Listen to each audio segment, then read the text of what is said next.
Udah ya. Ya, selamat pagi Bapak Ibu. Selamat datang di Philip Webinar edisi tanggal 28 April 2017. Untuk hari ini akan dibawakan oleh saya Tosca dengan rekan saya Adit. Adit. Oke. Untuk sesi pertama akan dibawakan oleh Adit. Iya, sebelumnya kami ingin mengkonfirmasi lebih dahulu apakah gambar dan suara dapat terlihat serta terdengar dengan jelas. Oke, terima kasih Pak Antonius atas konfirmasinya. Langsung saja kita mulai untuk sesi pertama. Di sini kita ada GCI indication. Untuk hari ini kami masih perkirakan ada kecenderungan untuk melemah dengan support area di level 5687 hingga ke resisten 5729.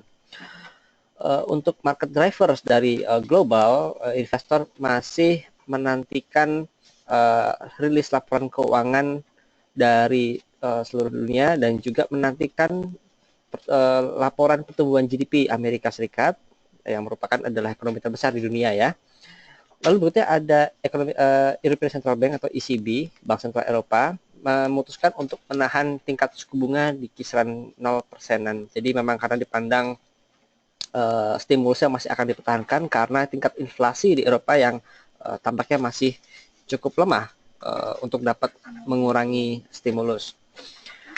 Untuk GDP Amerika sendiri diperkirakan akan tumbuh sebesar 1% secara annualized pada kuartal pertama 2017. Ini adalah tingkat pertumbuhan yang terendah dalam setahun terakhir. Nah, beralih ke komoditi, kita lihat harga minyak masih melemah dan juga tapi harga batu bara ada sedikit penguatan ya Tosca ya, di 1,5%. Lumayan tinggi. Jadi juga. mungkin untuk batu bara bisa dilihat hari ini, mudah-mudahan akan ada rebound. Sementara harga CPO sendiri sudah mulai tampaknya bertahan di level Rp2.500 per tonnya. Ya, selanjutnya ada corporate apa? Ada corporate news apa Tosca? Untuk corporate news hari ini ada Inco, PT Vale Indonesia Tbk. Inco berhasil mencetak pendapatan sebesar 14,9 juta US dollar setelah berhasil mengirimkan 17.524 metrik ton nikel mate di kuartal 1 2017.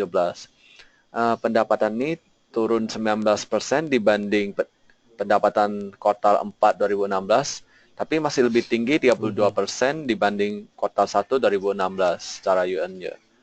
Sedangkan di berikutnya ada ISAT, PT Indosat Tbk. ISAT akan mengeluarkan obligasi penawaran umum obligasi berkelanjutan 2 tahap 1 2017 dan juga sukuk syariah berkelanjutan 2 tahap 1 2017. Penawaran umum dari dua obligasi dan sukuk ini nilainya maksimum sebanyak 3 triliun rupiah. Dana dari penawaran ini akan digunakan untuk memperbaiki struktur permodalan ISAT dan juga profil hutangnya. Sedangkan berikutnya ada SMBR, Semen Batu Raja. SMBR mencetak, ini ada kesalahan sedikit, harusnya SMBR mencetak laba bersih sebesar 32 miliar di kuartal 1 2017 atau naik 13% dibanding tahun sebelumnya. Kenaikan laba bersih ini juga didukung oleh kenaikan volume penjualan sebesar 349.374 ton yang naik 10,15% dibanding tahun sebelumnya.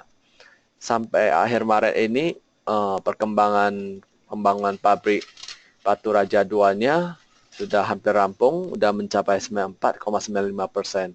Wah, ini makin menambah kapasitas semen di pasaran ini yang sudah lumayan oversupply sih sebenarnya. Oke, berikutnya ada HMSP, HM Sampurna.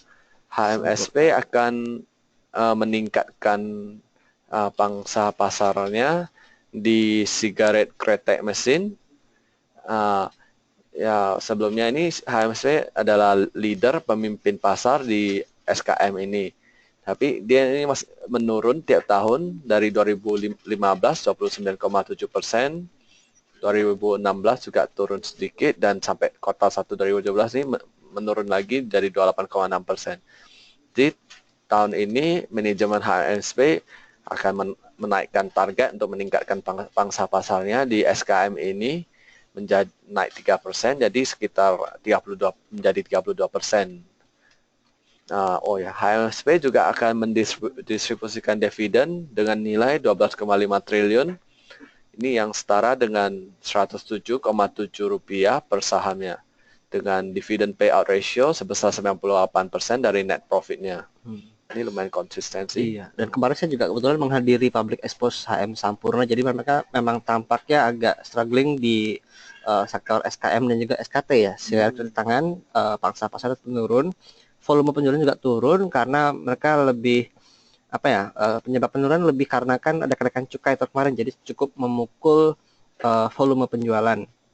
Nah, untuk mendongkrak pasar sendiri, mereka berencana untuk meluncurkan beberapa produk baru tahun ini dan juga memperluas pangsa pasar produk-produk yang baru di launching tahun kemarin seperti Marlboro Black Filter kalau tidak salah, itu juga akan diluaskan penetrasinya karena selama ini baru menjangkau 25 kota di Indonesia.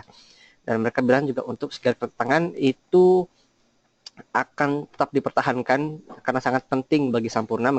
Sejarah pertama HM Sampurna adalah sigaret tangan dengan merek Jisamsunya ya. Ya, betul. Namun secara overall tidak ada yang spesial dan tampaknya memang industri ini sudah mature ya, tidak banyak yang bisa dikembangkan lagi. Jadi mungkin saham ini bisa dimanfaatkan untuk panen dividen saja ya, dimanfaatkan dividennya, tidak untuk growth lagi. Oke. Ya, berikutnya sesi berikutnya stock pick of the day akan dibawakan oleh rekan saya Adit lagi. Ya, ada Ramayana Lestari Sentosa. Kebetulan kita kemarin baru saja merilis report untuk laporan full year dari Ramayana Lestari Sentosa. Bapak Ibu bisa mengakses report kami terkait RAOS di menu Poems dan masuk ke menu research untuk melihat equity reports di sana. Ya, highlightnya adalah untuk tahun 2006 tampaknya Ramayana berhasil membalikkan keadaan dari tren penurunan yang terjadi di tahun 2015. Untuk total sales sendiri mampu menguat sebesar 4,66% menjadi 8,6 triliun dari posisi 8,2 triliun pada tahun 2015. Sementara untuk revenue atau net revenue-nya naik sebesar 5,8% dan profit margin juga tumbuh double digit, terbesar di operating profit yang tumbuh 46,85%. Sementara untuk sisi marginnya juga semakin membaik dengan gross margin sebesar 37,6% dan net profit margin di level 6,97%. Nah, kita lihat dari breakdown salesnya ini ada terutama disumbangkan oleh dari direct purchase. Jadi direct purchase ini adalah beli putus. Jadi Ramayana itu ada mengembangkan brand sendiri mereka. Jadi mereka itu membeli dan menjual brand eksklusif mereka. Juga ada consignment. Dan penjualan beli putus ini dalam 3 tahun terakhir mengalami tren penurunan dan baru tahun 2016 kemarin bisa bangkit kembali. Karena untuk direct purchase ini gross marginnya lebih tinggi daripada consignment, jadi turut mendongkrak gross marginnya. Nah, ini ada grafik, masih ada dan namun belum diganti, masuk Ramayana. Ada rasio profitabilitas, ini kita lihat trennya menunjukkan penguatan dari tahun 2013, di mana yang garis biru muda ini adalah operating profit margin yang mampu bergerak naik signifikan, demikian juga dari gross margin. Jadi secara operasional dalam 3 tahun terakhir ini terus menunjukkan pertumbuhan yang sehat untuk Ramayana. Namun tantangannya adalah 2 bulan pertama atau 3 bulan pertama 2017. Kita lihat dari survei retail Bank Indonesia ada pelambatan yang cukup signifikan di sana. Nah, kita lihat apakah ini akan berpengaruh kepada penjualan Ramayana. Karena kalau kita kemarin Matahari Department Store atau LPPF, penjualan juga cukup terpengaruh pada 3 bulan pertama tahun 2017. Dan kita lihat akankah juga berpengaruh kepada Ramayana. Dan juga menyambut bulan puasa dan Ramadan, biasanya itu adalah puncak-puncak penjualan bagi sektor retail termasuk Ramayana. Dan tahun ini jarak antara Lebaran dengan tahun ajaran baru sudah agak jauh. Dan kalau di tahun-tahun sebelumnya Ramayana agak sedikit terpukul karena antara lain adalah berdekatannya antara Lebaran dengan tahun ajaran baru, di mana alokasi dananya terbagi. Sementara kalau misalnya jarak Lebaran dengan tahun ajaran baru ini sedikit jauh, maka keluarga bisa mengalokasikan lebih dana untuk masing-masing event sehingga bagus bagi penjualan sektor retail. Nah, untuk target price kami sendiri ada di harga 1.350, namun kita lihat 3 hari terakhir harga sudah naik signifikan, jadi sudah mulai mendekati harga target price kami untuk 12 bulan ke depan. Demikian untuk stock pick of the day. Nah, Bapak Ibu silahkan bisa menanyakan di atas saya Ya, betul. di kolom yang tersedia.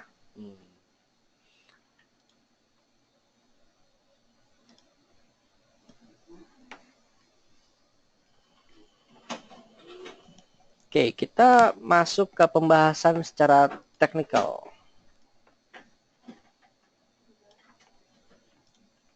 Kita lihat untuk IHSG.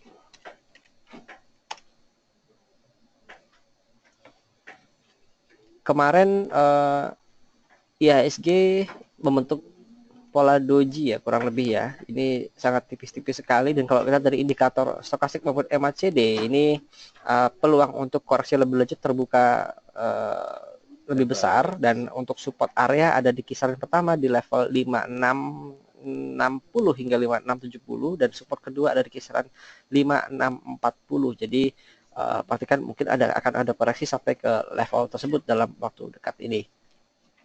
Dan juga memasuki bulan Mei ya, biasanya ada fenomena sell on May, apakah akan terulang pada tahun 2017 ini. Oke, kita masuk ke pertanyaan pertama. Ada Bapak Bambang Heru untuk support dan resisten LPPF dan AKRA. Baik Pak Bambang. Matahari Department Store. Oke, ini kemarin ada rally sepanjang 2 hari terakhir. Kalau kita lihat ada resistennya di kisaran, kemarin tepat tutup di resisten 4, ternyata di 14.760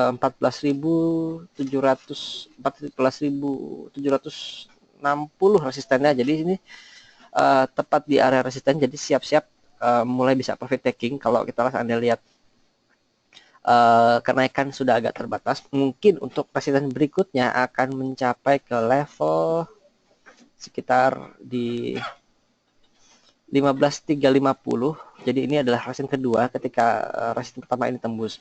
Dan kalau kita lihat ini harga kemarin sudah melampaui Bollinger Band batas atas, dan biasanya kalau sudah lewat Bollinger Band atas kecenderungannya akan kembali ke dalam area band seperti kalau kita lihat sebelum-sebelumnya. Ya, ini kita di sini juga ini melampaui kenaikan band, dan besok turun kembali di sini juga, dan ini jadi kita bisa memperkirakan bahwa untuk hari ini mungkin akan ada technical correction di saham LPPF agar kembali ke dalam area Bollinger Band ya. Mungkin bisa ada pagi open menguat dulu namun melemah tutupnya bisa jadi, atau langsung dibuka melemah. Jadi mungkin untuk saham ini kami bisa coba sell on sell dulu di kisaran 15.000 untuk saham LPPF Pak Bambang.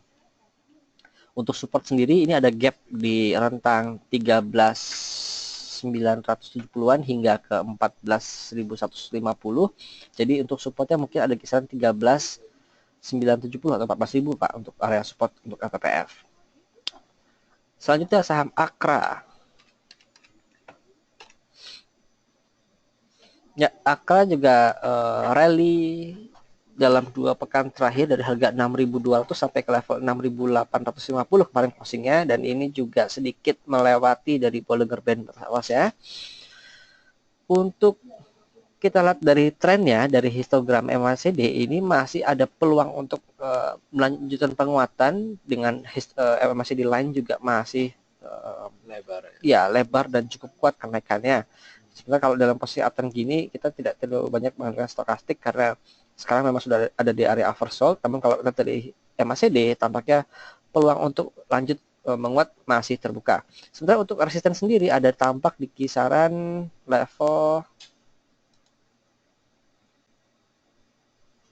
ya ini kurang lebih angkanya di kisaran Rp7.000, sekaligus juga angka psikologis.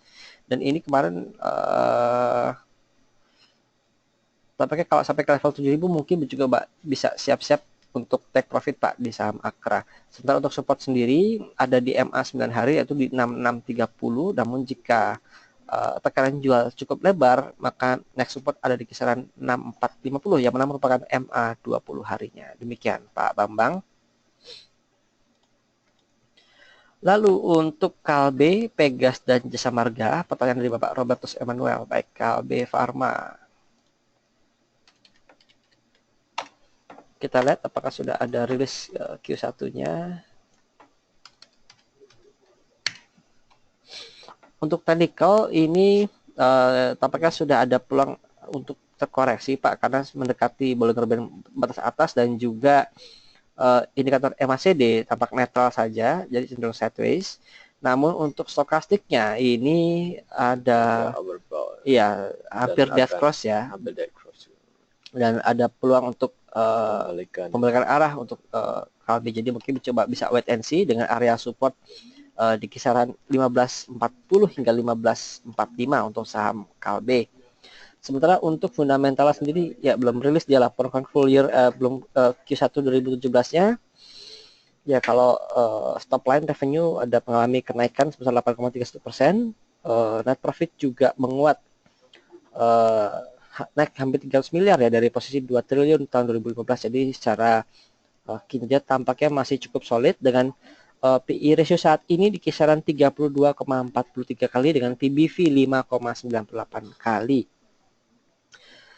Jadi masih cenderung akan sideways dengan area support di kisaran 1540 hingga 45 tadi Pak, dengan resisten di level 1600, sementara bisa coba diterdikan di rentang tersebut. Selanjutnya ada saham Pegas. Pegas kalau kita lihat berita bahwa holdingnya tampaknya sudah siap dan Pegas dan Pertagas sudah mulai jualan gas barengan ya. Jadi mungkin kedepannya akan ada lihat konsolidasi di sektor gas di saham BUMN. Kita ke fundamental dulu. Mungkin untuk fundamental ya belum keluar juga untuk Q1-nya. Kalau kita lihat dari review 2016 full year memang ada kontraksi dari sisi laba maupun revenue-nya. Ya, jadi kurang begitu bagus. Kalau dari sisi revaluasi juga ada kisaran 14 kali, lebih tinggi dari posisi 2015 di level 11 kali. Jadi tampaknya harga sekarang sudah price in dengan fundamentalnya. Kembali ke technical, tampaknya cenderungnya masih cenderung sideways Pak, dengan support kisaran 2390 untuk support dengan resisten di level 2525. Jadi bisa coba diterdikan saja dengan rentang tersebut karena sekarang sudah mulai mendekati level resisten di 2525 hingga 2530. Mungkin coba jika Bapak belum masuk bisa coba tunggu saja di area kisaran 2400 untuk bisa kembali akumulasi, dan juga indikator stokastik mendukung akan adanya koreksi sebentar. Namun perlu kita lihat bahwa ada yang menarik adalah indikator MACD. Ini masih di teritori negatif untuk MACD lainnya, namun sudah perlahan mulai bangkit. Jadi bisa dipantau jika seandainya dia breakout resisten atas, maka berpeluang untuk kembali menjadi uptrend di saham Pegas. Karena kalau kita lihat ini biasanya sinyal akan ada pembalikan arah, mudah-mudahan seperti itu. Jadi bisa coba buy on weakness di harga 24 dan mungkin bisa di keep saja jika dia sampai breakout dari resistennya. Selanjutnya saham Jasa Marga. Jasa Marga kemarin juga naik kencang dari sempat tertekan di level 4.400 pada kemarin lusa dan membentuk doji. Jadi kalau secara teknikal Jasa Marga ini bagus sekali setelah downtrend yang cukup dalam 3 hari sebelumnya, diikuti dengan pola doji di candlestick-nya, maka ini adalah peluang untuk pembalikan arah. Namun kami tidak menduga kenaikannya akan sedrastis ini. Jadi kalau secara teknikal, kenaikan yang drastis biasanya juga akan cepat mengalami koreksi. Jadi kalau kita ada resisten di level 4720, mungkin akan ada pembalikan arah dan bisa coba take profit. Kalau ada kenaikan, kami lebih mengharapkan ada kenaikan yang bertahap, jadi tidak terlalu besar, namun ajak setiap hari ada kenaikan. Jadi kalau kenaikan yang ekstra cepat seperti ini biasanya akan diiringi oleh profit taking atau koreksi. Ya, laporan keuangan Q1-nya tampaknya sudah keluar untuk Jasa Marga. Kita lihat revenue melompat 69% ya dari posisi Q1 2016. Jadi ini kinerja yang sangat-sangat signifikan. dengan net income juga menguat 20%, hampir 30% kayaknya, dari 404 miliar menjadi 523 miliar rupiah. Ini sangat bagus sekali. Dan yang menarik adalah PE ratio-nya ada di kisaran 15 kali. Jadi ini untuk historical, secara historis PE ratio dari Jasa Marga sudah cukup menarik ya untuk 15 kali ini. Dan mungkin bisa untuk disimpan untuk view medium dan long term. Nah, di sini juga kita lihat, kalau kita tarik secara lebih jauh lagi, close low kemarin itu tidak membentuk new low, atau adalah higher low dibanding dengan posisi low pada bulan Desember 2016. Jadi kalau kita secara technical analisis, jika dia membentuk higher low, artian ada konfirmasi bahwa saham Jasa Marga sudah mulai bergerak menjadi uptrend kembali, jadi bisa mulai diakumulasi untuk Jasa Marga dan bisa disimpan untuk medium dan long term. Apalagi ditopang dengan valuasi fundamental yang menarik, maka seharusnya ini adalah saham pilihan yang bisa diakumulasi terus dan memanfaatkan potensial gain-nya nanti. Selanjutnya ada Pak Ahmad Irfandi. Bagaimana dengan saham Antam dan Medco? Apakah bisa masuk? Oke, kita lihat saham Medco terlebih dahulu ya Pak ya. Medco. Oke, interesting. Secara teknikal ini ada potensi Pak untuk technical rebound. Jadi masih sifatnya spekulatif, jadi spek buy di kisaran support 3000 hingga 3100 untuk Medco Energi, karena kalau itu jadi indikator stokastik sudah ada di area oversold dan sudah merapat, meskipun tampaknya masih belum confirm ini golden cross atau belum, namun tampaknya sini sudah ada pelambatan di sini. Dan juga yang masih ada histogram, walaupun line-nya masih membuka ke bawah, tapi lihat dari histogramnya, kekuatan pelemahan sudah mulai melemah dan ada sedikit perubahan arah ya, jadi ada potensi untuk rebound. Jadi bisa coba spekulasi buy di saham Medco Pak, dengan target price di kisaran 3.500 rupiah. Selanjutnya Aneka Tambang. Ya, untuk Antam sudah masih dalam downtrend, namun kalau kita lihat slope kemiringannya sudah sedikit berkurang ya. Kalau sebelumnya nah ini slope-nya yang pertama dan ini slope yang kedua, jadi sudah mulai agak berkurang ya. Ini cenderung sideways malah yang kedua ini kalian saya. Jadi mungkin bisa coba mulai akumulasi, tapi misalkan tidak full power, sedikit-sedikit dulu. Ketika sudah masih melemah untuk memanfaatkan technical rebound. Lebih aman bagi Antam saat pasca downtrend ini akan ada sideways. Jadi kalau ketika sideways bisa coba ditelinkan saja dengan bentang support di 695 hingga resisten di level 745. Demikian Pak Ahmad. Selanjutnya Bapak Satrio Dwi Saputra untuk saham WSKT, MPPA dan LPPF. Oke, WSKT. Apakah sudah keluar rilis Q1-nya? Ya, sudah keluar tampaknya Q1-nya. Dan pada Q1 2017 laba waskita naik 262% dari posisi kuartal 1 2016 menjadi 450 miliar. Kalau di compare 2016 di level 124, jadi ini sangat bagus fundamentalnya. Dan kalau ini di PE ratio kami masih di 2016, ini levelnya 18 kali PE ratio, jadi harusnya dengan situasi sekarang PE ratio akan kembali turun, jadi sangat-sangat atraktif di saham waskita. Bisa coba mulai di tampung. Dan juga kalau secara technical mulai ada pembalikan arah ya dari posisi downtrend minor di pasca bulan Februari lalu, dan sudah mulai swing. Dan tampaknya untuk menuju level 2002 itu sudah agak sulit, jadi mungkin bisa coba mulai tampung di kisaran support 2330 hingga 2350, bisa coba mulai di trading buy. Nah, pendapatan usahanya sendiri juga tumbuh dari 3,2 triliun menjadi 7,15, jadi 2 kali lipat lebih juga dari top line. Jadi memang net income ini memang ditopang oleh kinerja operasional dari perseroan. Nah, iya. Kalau kita compare dengan Wika, laba bersihnya sebesar 242% kenaikannya menjadi 245 miliar. Pada Q1 2017 kenaikan waskita ini lebih tinggi. Dan juga kalau kita bandingkan secara fundamental dengan saham Wika, ya, untuk PE ratio sendiri Wika per posisi 2016 Desember itu di 21,35. Jadi masih lebih atraktif saham waskita dibanding saham Wika secara fundamental. Thank you Pak Jasa.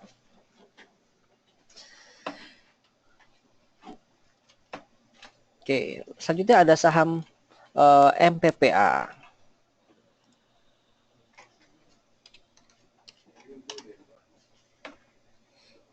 MPPA masih downtrend, jadi kami masih akan wait and see saja Pak untuk saham MPPA ini dari teknikalnya. Mungkin selama dia tidak menembus support 915 tampaknya akan menjadi sideways saja. Namun perhatikan jika dia breakdown 915 mungkin bisa coba di trade sell dulu karena kita belum ketahuan bottomnya di berapa. Nah kalau kita tarik lebih jauh ini harga ini jauh sekali ya ke belakangnya Tosca ya. Iya.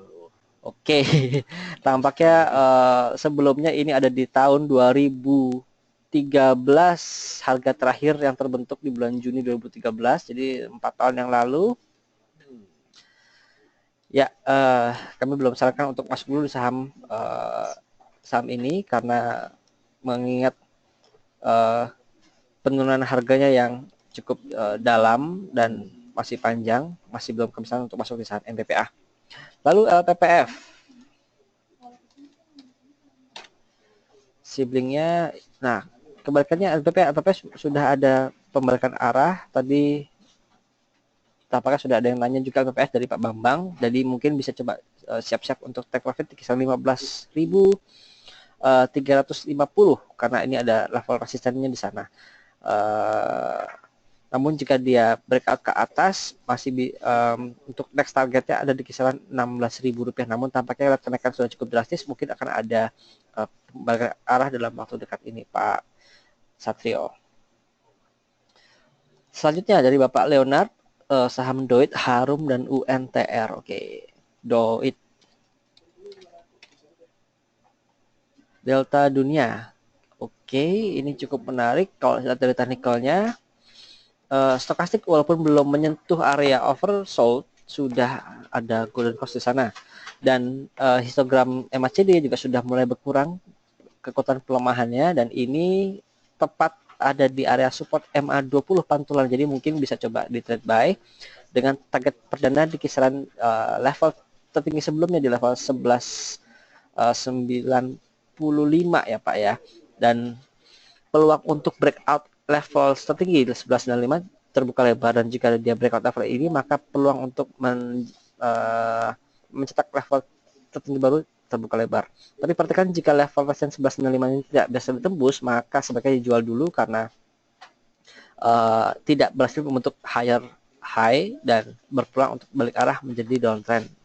Jadi ini ada di titik penentuan, ada di resistance 11.95 Pak. Jadi jika dia breakout ke atas, konfirmasi lanjut uptrendnya dari bulan Februari lalu. Namun jika dia tidak mampu menembus resistennya, maka peluang untuk sideways atau menjadi downtrend kembali di saham Doit. Next, saham Harum Energi. Harum, oke, ada pantulan kemarin ya dari koreksi yang dalam terjadi. Ini tampaknya teknikal rebound saja, jadi bisa dilihat untuk resisten ada di kisaran level 2660 tampaknya. Jadi mungkin perhatikan level tersebut, jika sudah mulai agak tertahan di level 2650 dan 60 mungkin bisa coba di trade sell dulu di saham Harum Energi. Mengingat harga komoditinya minyak juga masih terkoreksi, batubara juga tampaknya teknikal rebound pasca mengalami pelemahan selama beberapa saat. Jadi ini masih coba jaga PRS Pak untuk Harum Energi. Kami melihat tampaknya masih akan sampai ke level 2660 atau maksimum di 27 untuk resisten di saham Harum Energi.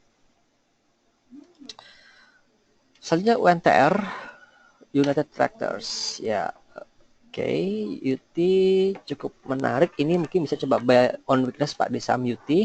Namun trennya akan cenderung sideways dengan support di 26.400 hingga resisten di kisaran 28.500. Kalau kita indikator stokastik sudah ada pantulan ke atas, meskipun belum masuk ke area oversold kemarin, namun di MACD histogramnya sudah mulai ada pelemahan penurunan. Jadi mungkin bisa coba buy on weakness dengan area masuk di kisaran 26.400 hingga 26.500 rupiah Pak Leonard. Lalu Pak Edi Chandra, bagaimana dengan saham BJTM dan Sril sebaiknya hold atau cut loss? Terima kasih.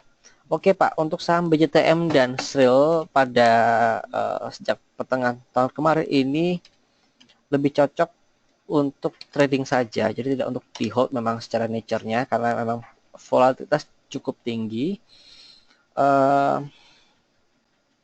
Cut loss berarti saya asumsi mungkin Bapak modalnya di harga 700-an mungkin Pak ya. Kalau untuk cut loss tampaknya masih dalam kisaran ya, tapi kalau dalam jangka waktu dekat ada peluang untuk sedikit menguat ke level 700, jadi bisa mungkin take profit di bukan take profit ya, trade sell di area 700. Jadi ini untuk mengurangi kerugian, karena kalau kita memang dari indikator stokastiknya tidak kuat, kemarin naiknya sudah dead cross lagi, jadi mungkin next akan ada lanjut pelemahannya. Jadi jika ada penguatan hari ini mungkin bisa dimanfaatkan untuk trade sell dulu. Jika Bapak posisi loss mungkin tidak usah dijual semua, dijual sebagian saja, dan ketika sudah melemah di area support di kisaran mungkin level 625 bisa kembali akumulasi untuk averaging down sembari perlahan untuk mengurangi loss yang terjadi. Lalu ada saham Sritex, Sril. Ya, Sril ini sudah tenang kembali ya pasca bergejolak pada 2 bulan terakhir. Bisa cut loss jika dia breakdown level 298 Pak. Jadi kalau dia bergerak melemah dan menembus bawah 298 bisa cut loss dulu. Namun jika selama masih cenderung di rentang tersebut masih bisa di hold saja di saham Sril. Demikian Pak Aidi Chandra. Selanjutnya Pak Edi Mulyadi, ulasan untuk Japfa dan BBKP. Oke, kita ke Japfa terlebih dahulu.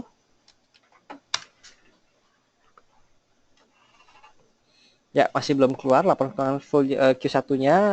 Untuk sedikit sekilas, full year 2016 labanya naik besar dari posisi 460 miliar menjadi 2,06 triliun.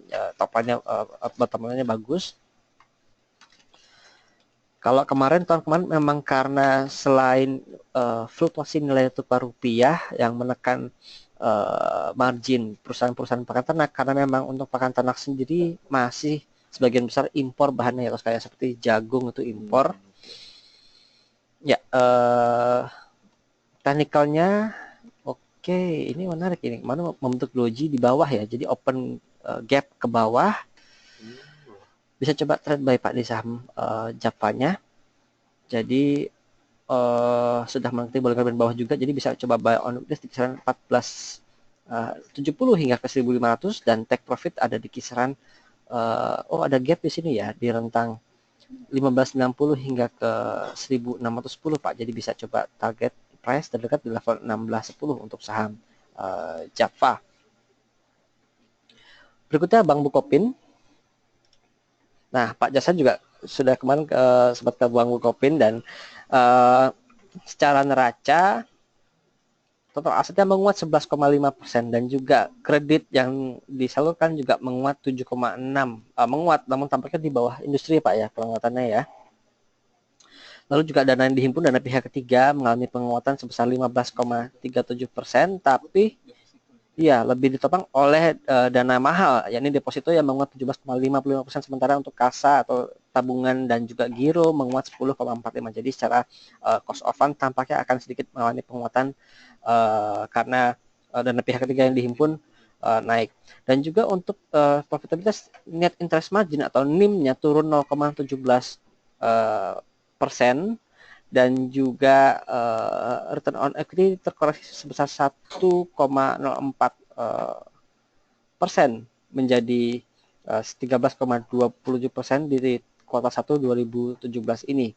Kalau kita dari secara biaya efisiensi untuk BOPO atau biaya operasional dibanding dengan pendapatan operasional sebesar 86,73 ini masih cukup tinggi, artian tingkat efisiensinya masih belum begitu bagus di Bank Bukopin. Lalu ada LDR, loan to deposit ratio, ada 75,85, turun jauh dibanding posisi Desember sebesar 86. Iya, karena tadi ada kenaikan dana pihak ketiga. Sementara untuk penyaluran kreditnya melemah, namun himpunan dananya menguat. Jadi likuiditasnya cukup besar di Bank Bukopin. Sementara dari sisi NPL gross ada penguatan menjadi 4,7 dari posisi Desember 2016 di 3,77. Ya, itu untuk sekilas untuk Bank Bukopin secara fundamental. Jadi memang kinerjanya ada yang menguat, namun masih di bawah industri ya Pak ya untuk kinerjanya. Sebenarnya kalau kita lihat secara valuasinya Bank Bukopin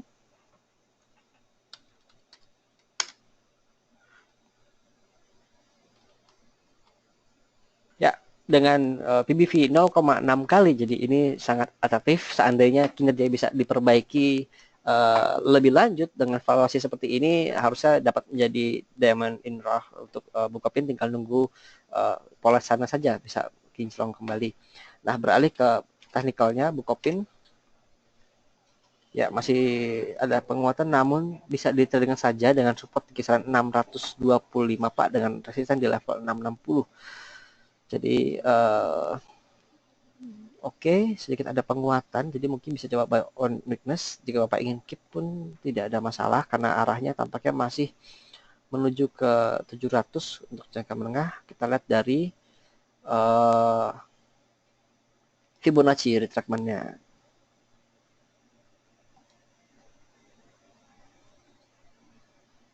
Ya, ini area supportnya. Oke.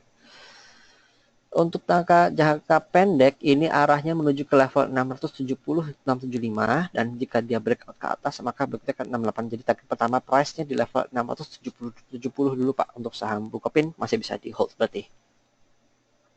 Demikian Pak Edi Mulyadi. Lalu Ibu Susana Wati untuk target price saham Soci dan ICBP. Baik, Soci pelayaran kayak kemarin mulai hot lagi ya Pak ya. Ada MBSS, ada Soci lain, namun tampaknya sekarang sudah mulai agak cooling down.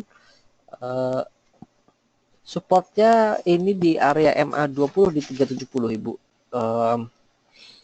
Kalau Ibu ada barang, kami bisa sarankan bisa coba sell saja jika ada penguatan, atau sell on strength di kisaran 400 dulu, karena kalau lihat dari chartnya tampaknya kekuatan kenaikan sudah mulai melemah, dan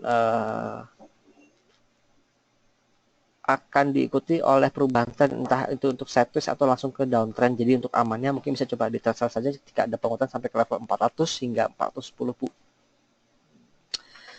Lalu untuk supportnya ada di kisaran tadi di 370. Next ada ICBP. CBP menguat tinggi ya. Ini tampaknya sudah ada di area resisten Bu, di level 8875 hingga 9.000 rupiah. Bisa siap-siap untuk profit taking karena kenaikan sudah berlangsung sepanjang 2 pekan dari harga 8.100. Ini sudah 88, jadi akan ada technical correction. Ini cukup sehat koreksinya, dan juga ada gap di sini di bawah di level 87 hingga ke 88. Sell on strength saja Ibu untuk saham ICBP, dan bisa kembali tampung di area support 8.500. Demikian Ibu Susanawati. Oke, tampaknya sudah ya udah 9:10 ya Oscar ya. Ya betul. Ya, untuk sesi tanya jawab kita tutup dulu untuk hari ini. Terima kasih Bapak Ibu sudah mengikuti webinar hari ini tanggal 28 April.